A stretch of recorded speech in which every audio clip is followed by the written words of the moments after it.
I just like to start by saying this show is so amazing and the music is just absolutely phenomenal. That's great. Thank you. I love Illuminerdi. That's, I think, the best outlet that I've heard today, at least in title. So that's cool.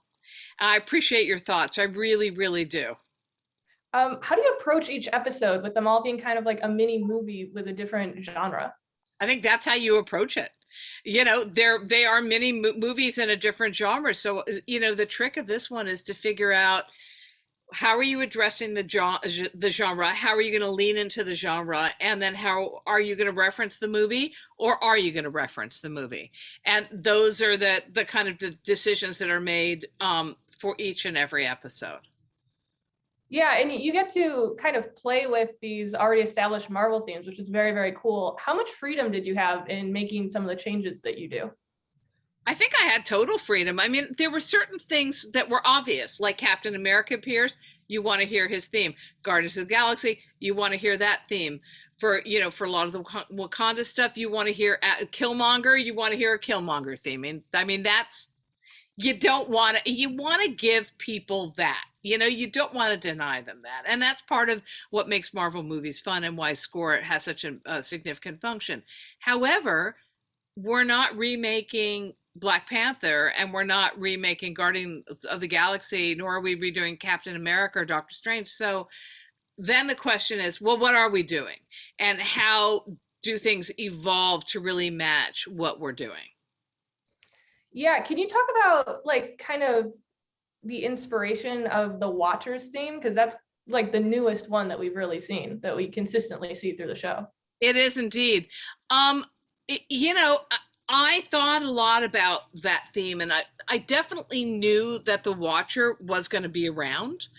And so I wanted to have a theme that felt complete in and of itself, but had a very recognizable handle or leitmotif. So for the theme, the thing that you hear and the thing that you hang on to and that keeps getting repeated is that simple 4-note motive, da da dee da.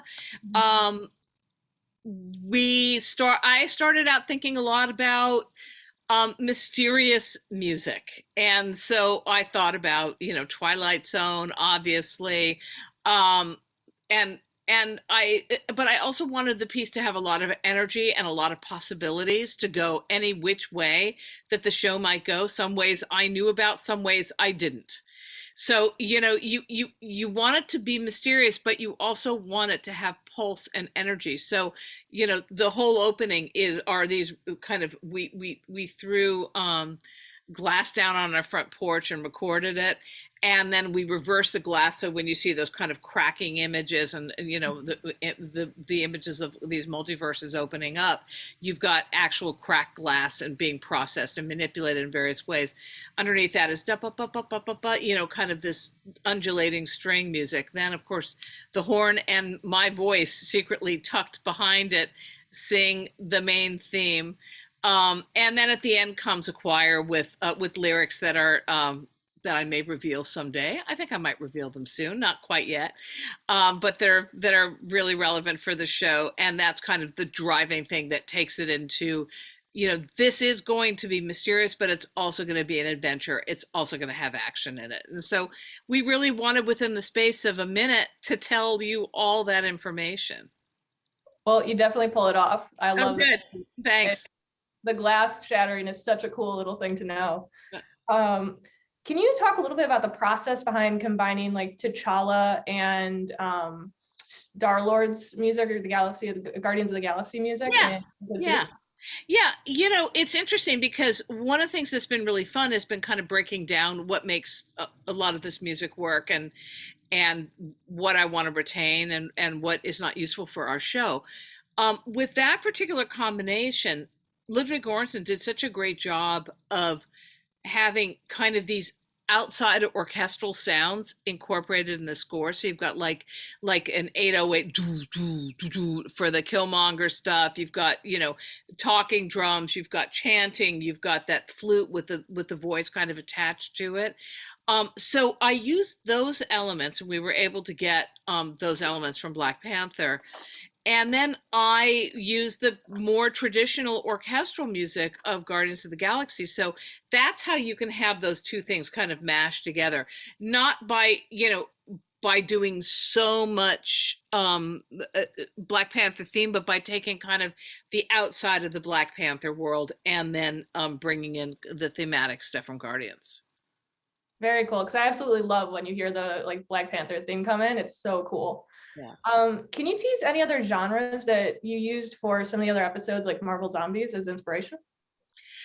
Yeah, I mean, I can't talk about any of the episodes that you haven't viewed, but I think what you're seeing in the first episode is Captain America, but it's also a 40s war movie, with period music, as you said, and also with that ba bum boom ga ba ba ba da da ba ba da da, with that kind of 1940s. You want to feel like you're in that era, almost watching a film. You're experiencing what's happening, but you want to feel like you're watching a film, right? And we'd already talked about episode 2. Episode 3 is a murder mystery, so I think that focuses way less on individuals and on the what's going on, which is pretty gnarly, and a big old whodunit. And then episode 4 is a tragic, epic love story when you can't get together with the person that you love, no matter how powerful you are, no matter how hard you try. And I think that was that was obviously a gut-wrenching thing to work on, but that's kind of the genre of that episode. Yeah, I love that we're hopping between genres. It's so cool. Did you have a particular Marvel theme that was your favorite to kind of play around with? Not really. I mean, there's a lot of music that I love in the Marvel films. But in this case, it's kind of like what needed to happen. It wasn't like, oh gee, I think I'm going to do Ant-Man, even though there's no Ant-Man. It was really more about giving, finding a moment, using the Marvel theme, and then moving on. And I think that one of the movie that was really the inspiration for that way of working was Endgame, where Alan would like grab a theme, and then you move on into new music. Grab a theme, and then you move on into new music. And that's what we did. Very cool. And then with season 2 coming, is there any movie or character or theme that you really want to be able to dig into? You know what? I know nothing about season 2. I'm really all I know is that I'm doing it. And I just want them to keep doing what they're doing and finding ways of taking these great stories and playing with them. I don't have sort of an agenda. I'm more here to receive what it is they throw at me and figure out how to make it work for our great show. And then real quick, after this experience, would you be interested in kind of working on other Marvel projects beyond What If? Absolutely. Yeah, perfect answer. For sure. No, just I want to say again, so amazing. I'm loving the music. I'm so glad. The first episode with that big band 40 style, I was like, oh, this is perfect. This is Isn't that great? Isn't that a lot of fun? And it's all over the place too. Yeah, no, it's just phenomenal job. I cannot wait for the rest of the show. And well, there are a lot of surprises coming up, so I think you'll have a good time. Awesome. Okay. Well, thank you so much for taking the time to talk to me. Oh, my great pleasure. Talk to you soon.